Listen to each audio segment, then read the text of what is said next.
Municipal corporation के office के बाहर जन संघर्ष मंच के हमारे साथी और राष्ट्रीय दलित अधिकार मंच के संयुक्त उपक्रम से हम लोगों ने एक डेमोन्स्ट्रेशन का कार्यक्रम रखा था, घेराव का कार्यक्रम रखा था। जन संघर्ष मंच के साथियों ने बहुत एक ऐतिहासिक काम जो गुजरात में किया है वो ये है कि डॉक्टर अंबेडकर जो 1941 में अहमदाबाद आए थे और सफाई कर्मियों की बहुत बड़ी स्ट्राइक की थी। उसके बाद 50-60 साल में कोई सफाई कर्मियों का बहुत बड़ा तगड़ा यूनियन नहीं बना था।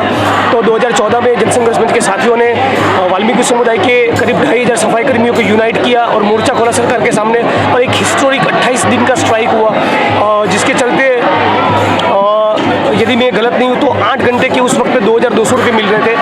28 दिन के स्ट्राइक के बाद उनको करीब 9,500 के करीब उनको सैलरी मिलने लगा। तो उसी स्ट्राइक को कंटिन्यू करते हुए पिछले 22 अगस्त से 1-1.5 महीने से वो लोग हड़ताल पर उतरे थे पूरी टीम, और बार इन सारे सफाई कर्मियों के ऊपर गुजरात की पुलिस के द्वारा दमन हो रहा है। रात को 1 बजे, 1:30 बजे, 2 बजे उनके घर में जाकर बहनों को भी उठाया जा रहा है कि हड़ताल में क्यों जुड़ रहे हो। तो उस तरह का जबरदस्त दमन का कार्यक्रम था। तो हम लोगों ने साथ मिलकर आज अहमदाबाद म्यूनिसिपल कमिश्नर की अहमदाबाद म्यूनिसिपल कॉर्पोरेशन को ऑफिस के बाहर घेराव का कार्यक्रम दिया था।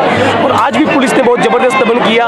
और जो बहनें मुझे बता रही थी, मैं मतलब बयान नहीं कर पाऊंगा, एक तो प्रेग्नेंट बहन को लाते मारी गई पुलिस कांस्टेबल के द्वारा, और दूसरी बुजुर्ग सैनिटेशन वर्कर जो महिला थी उसकी छाती के ऊपर एक पुलिस कांस्टेबल चढ़ गया था।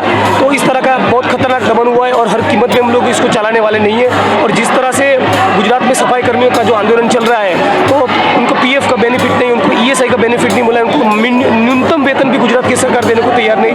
मतलब कॉन्ट्रैक्ट सिस्टम में जिस तरह का जनरल एक्सप्लोटेशन दिख रहे हैं हम लोग पूरे देश में, उससे भी कई गुना ज़्यादा उनका इकोनॉमिक एक्सप्लोटेशन हम लोगों का सफाई कर्मियों का गुजरात में हो रहा है। और इसीलिए हम लोगों ने एक डिमांड जो सरकार के सामने हमने 10 डिमांड रखी, उसमें से एक डिमांड ये भी है कि सारे सफाई कर्मियों को 7th पे कमीशन के बेनिफिट के साथ परमानेंट किया जाए।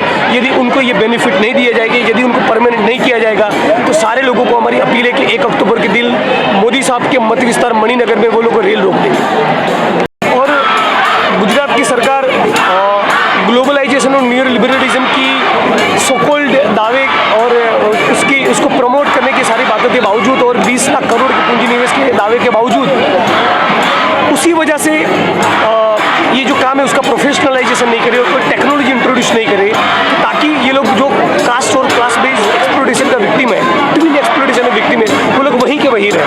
तो एक तरह से ये सिस्टम को इंटेक्ट रखने का संघ और भाजपा का एक तरह का मैं तो ये कॉन्स्पिरेसी मानता हूँ, जिसको गुजरात की सरकार मतलब इंटेक्ट बनाए रखा है। और इसी को इंटेक्ट बनाए रखने के लिए पुलिस का भी दमन का इस्तेमाल किया जा रहा है। तो ये एक तरह से इंस्टीट्यूशनलाइज्ड कास्ट बेस्ड ऑपरेशन और एक्सप्लोटेशन है।